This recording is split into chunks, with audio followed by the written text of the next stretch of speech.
हरियाणा की हर अपडेट के लिए बेल आइकन दबाएं और सब्सक्राइब करें STV हरियाणा न्यूज।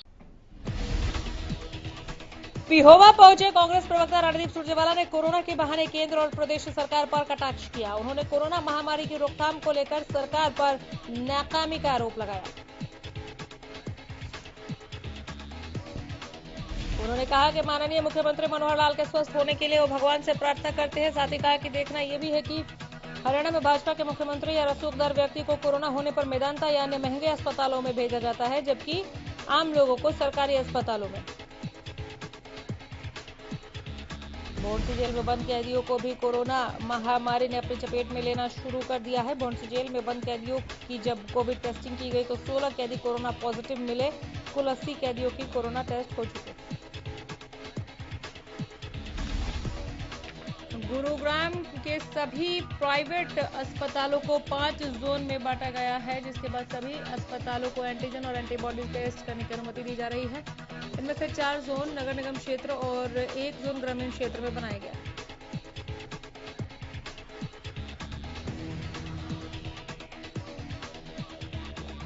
पानीपत के गांव फरीदपुर में मात्र 1500 रुपए के लेन देन के लिए महिला की जान चली गई। परिजनों ने बताया कि डेयरी मालिक दूध के पैसे मांगने के लिए घर पर हमला बोलने आया था। मृतक बुजुर्ग महिला के बेटे जसवंत ने बताया कि मारपीट के दौरान धक्का मुक्की में मां को चोट लग गई और मौके पर मौत हो गई। घटना की सूचना मिलते ही पुलिस मौके पर पहुंची और घटनास्थल का जायजा लिया। वहीं पुलिस ने परिजनों के बयानों पर 3 आरोपियों के खिलाफ मामला दर्ज कर शव को अपने कब्जे में लिया।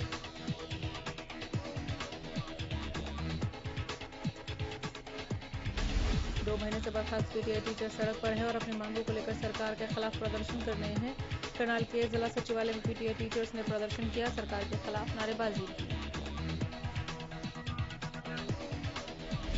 बर्खास्त पीटीआई टीचर्स की मांग है कि 23 अगस्त को जो पीटीआई की परीक्षा हुई है वो रद्द होनी चाहिए, क्योंकि हिसार में उसकी उत्तर कुंजी पहले ही बाहर आ गई थी। इसी को लेकर पीटीआई टीचर्स ने प्रशासनिक अधिकारी को राज्यपाल के नाम ज्ञापन सौंपा। पीटीआई टीचरों का कहना है कि 3 सितंबर को पूरे प्रदेश में धरना प्रदर्शन किया जाएगा और सरकार के खिलाफ नारेबाजी होगी। गोहाना में बर्खास्त पीटीआई टीचरों ने बुधवार को कार्यक्रम में मुख्य अतिथि के तौर पर पहुंचे विधायक सोमवीर सांगवान का घेराव किया और विधायक पर वादाखिलाफी का आरोप लगाया। उनका कहना है कि जींद में भरी पंचायत में उन्होंने अपना समर्थन पीटीआई टीचर्स को दिया था और 1 हफ्ते में उन्हें बहाल करवाने का आश्वासन भी दिया, लेकिन ऐसा हुआ नहीं।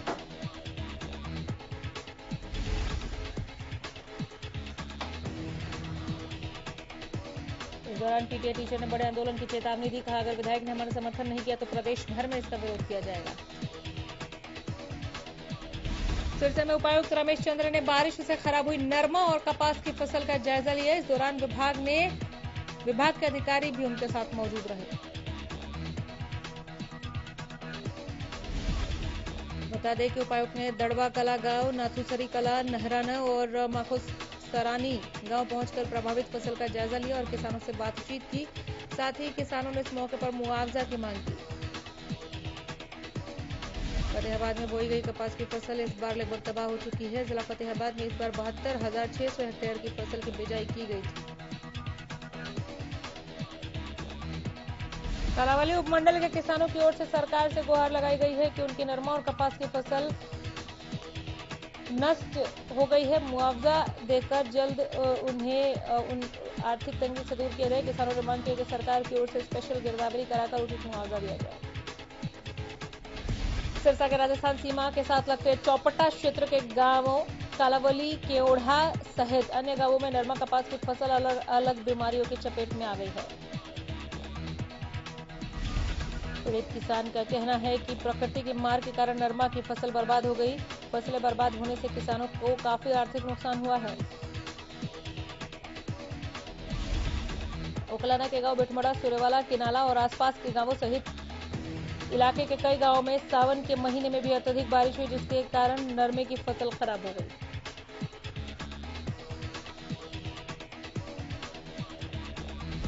फरीदाबाद में किसानों ने किसान संघर्ष समिति के बैनर तले सेक्टर 12 लघु सचिवालय पर प्रदर्शन किया। इनका आरोप है कि 1995 में इनके जमीनों को अधिग्रहण करने की प्रक्रिया शुरू हुई थी, जो 1998 में पूरी हो गई। बाद में मुआवजा बढ़ाने की मांग को लेकर ये लोग कोर्ट गए, जहां 2019 में इनके पक्ष में फैसला सुना दिया गया। किसानों ने कहा कि कोर्ट ने सरकार को बढ़ा हुआ मुआवजा देने के आदेश दिए। किसानों का आरोप है कि 2019 में कोर्ट ने उनके पक्ष में आदेश दिए थे, लेकिन तब से अब तक उन्हें मुआवजे की पूरी राशि नहीं दी गई। पर्यटन मंत्री कंवरपाल गुर्जर ने लोगों से अपील की है कि वो पंचकुला के मोरनी स्थित किक्कर ताल और अन्य पर्यटन स्थलों की वीडियो बनाकर लोगों को इस बारे में बताएं, ताकि वे हरियाणा में पर्यटन क्षेत्र और संस्कृति के बारे में जानकारी लें। उन्होंने बताया कि कृष्णा सर्किट के सौंदर्यीकरण का काम किया जा रहा है। पर्यटन मंत्री ने यह भी बताया कि इसी के साथ ही हरियाणा में एक ऐसी पॉलिसी लाई जा रही है जिसमें प्रदेश के निवासी बाहर से आने वाले आगंतुकों को किराए पर रख सकेंगे। करनाल में पुलिस की एंटी नारकोटिक्स शाखा को बड़ी कामयाबी मिली है। दरअसल पुलिस ने लाखों रुपए की नशे की खेप के साथ एक नशा तस्कर को गिरफ्तार किया है। बताया जा रहा है कि पकड़ा गया धर्मवीर नाम का नशा तस्कर पिछले 5 सालों से नशा तस्करी का काम कर रहा था। वहीं इस नशा तस्कर के तार दिल्ली, गाजियाबाद से जुड़े हुए बताए जा रहे हैं। पूरे मामले को लेकर एंटी नारकोटिक्स शाखा के इंचार्ज मोहन लाल ने बताया कि नशा तस्कर को गुप्त सूचना के आधार पर अरेस्ट किया गया।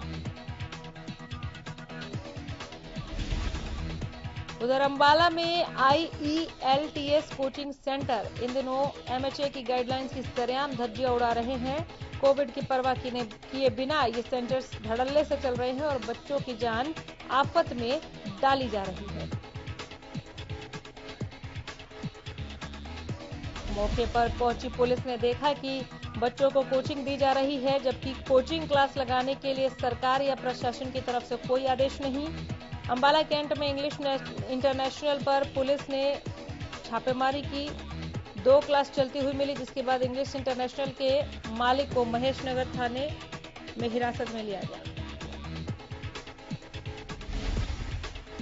बहादुरगढ़ तहसील में 43 दिनों से एक भी रजिस्ट्री नहीं हुई। सरकार ने 17 अगस्त से ग्रामीण और 31 अगस्त से शहरी क्षेत्रों में रजिस्ट्री शुरू करने के आदेश दे दिए। बावजूद इसके न तो ग्रामीण क्षेत्र का टोकन कटा, न ही शहरी क्षेत्र का टोकन कट रहा है। टोकन नहीं कटने के चलते रजिस्ट्री भी नहीं हो रही। रजिस्ट्री न होने के कारण लोग परेशान हैं। वहीं इस मामले में SDM का कहना है कि नए सॉफ्टवेयर के कारण दिक्कतें आ रही हैं, जल्द ही समाधान होगा।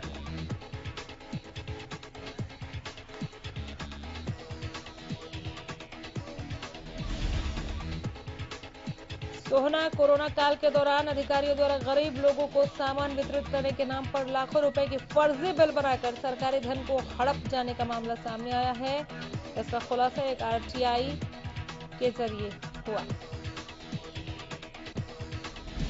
दरअसल मामला सोहना के SDM ऑफिस का है, जहां पर सोहना के एक युवक ने RTI लगाकर ये मांग की थी कि सोहना SDM ऑफिस को सरकार द्वारा कितनी राशि भेजी गई, कितनी राशि कहां पर खर्च की गई, जिसके जवाब में SDM ऑफिस द्वारा करीब 10 लाख रुपए खर्च किए जाने और कुछ बिल अभी बाकी है का हवाला देते हुए RTI का जवाब देते हुए जानकारी मुहैया कराई गई। सोहना SDM ऑफिस द्वारा गुरुग्राम DC ऑफिस, फर्रुखनगर और सोहना BDP ऑफिस के बिल भी पास किए गए हैं। बिलों पर जनता कर्फ्यू लगाने से पहले की भी तारीख है। वहीं कुछ बिलों पर किसी का नाम ही नहीं। इतना ही नहीं, ज्यादातर बिलों पर GST और टिन नंबर ही नहीं। हैरान कर देने वाली बात यह भी है कि परचून की दुकान से कपड़े, कंबल, चप्पल आदि के अलावा ऐसे सामान खरीदने के बिल बनवाए गए जो सामान परचून की दुकान पर उपलब्ध नहीं होता।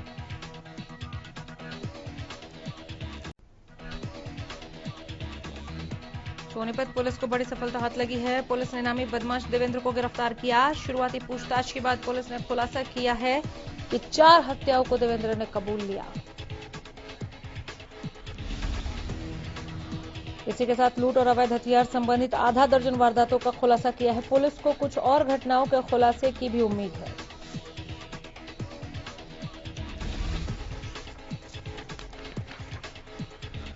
गुरुग्राम में पुलिस कमिश्नर ने आपराधिक वारदातों में शामिल हुए 12 लोगों के हथियार रद्द करने के आदेश जारी किए। वहीं पूरे मामले को लेकर DCP हेडक्वार्टर का कहना है कि ऐसे 12 गन लाइसेंस धारकों के खिलाफ शिकायतें मिल रही थी। DCP हेडक्वार्टर ने कहा कि अगर आगे भी तमाम गन लाइसेंस धारकों के खिलाफ ऐसी कोई शिकायत पाई गई तो उनके खिलाफ भी कार्रवाई के आदेश फतेहाबाद के गांव नकटा में स्वास्थ्य विभाग की टीम का विरोध करने और स्वास्थ्य विभाग की टीम के सामान को आग के हवाले करने के मामले में पुलिस ने मामला दर्ज किया है। पुलिस ने अज्ञात बदमाशों के खिलाफ धारा 186, 147, 149, 269 के तहत मामला दर्ज किया। फतेहाबाद के डीएसपी अजैब सिंह का कहना है कि डॉक्टरों को पुलिस की ओर से सुरक्षा उपलब्ध कराई जाएगी। बीते 5 अगस्त को एक युवक की हत्या के मामले में पुलिस के हाथ अभी तक खाली हैं। पुलिस की कार्यशैली पर सवाल उठाते हुए परिजनों ने झज्जर रोहतक मार्ग पर जाम लगा दिया। इस मामले में डीएसपी राहुल देव का कहना है कि पुलिस की एसआईटी टीम इस काम में जुटी है। हमारे जिले का युवक था, इसलिए हम भी इस कार्य में लगे हुए हैं। करनाल नेशनल हाईवे पर जोरदार हादसा हो गया। इस हादसे में 3 लोग घायल हुए, जबकि एक की हालत गंभीर बताई जा रही है। सारी वारदात सीसीटीवी कैमरे में कैद हो गई। दरअसल गाड़ी चंडीगढ़ से करनाल आ रही थी। इसी बीच गाड़ी अनियंत्रित होकर एक शराब के ठेके में जा घुसी। मौके पर मौजूद लोगों ने घायलों को अस्पताल पहुंचाया। लोगों का कहना है कि पुलिस ने कई घंटों तक गाड़ी को मौके से नहीं उठाया। रोहतक पानीपत रोड पर मकड़ौली टोल प्लाजा के पास हुए सड़क हादसे में 2 अध्यापकों की जान चली गई। ये अध्यापक कार में सवार होकर अपने घर जा रहे थे। इस दौरान हरियाणा रोडवेज की बस के साथ टक्कर हो गई। अंबाला में चोरों के हौसले बुलंद हैं। दरअसल मंगलवार रात को कुछ बदमाशों ने इंडियन बैंक का एटीएम तोड़ दिया और 9,13,000 लेकर फरार हो गए।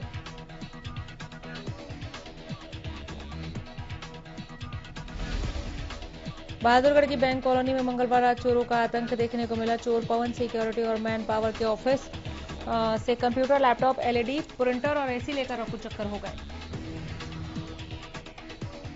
प्रदेश में आने वाले 24 घंटों में एक बार फिर से मौसम के बदलाव होने की संभावनाएं बनी है। चौधरी चरण सिंह हरियाणा कृषि विश्वविद्यालय के मौसम विभाग ने उम्मीद जताई।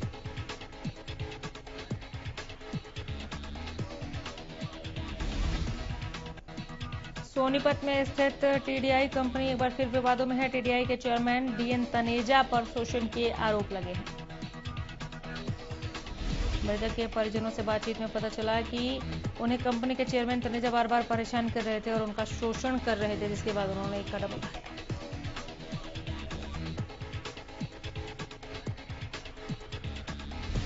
फिलहाल के लिए इतना ही। नमस्कार।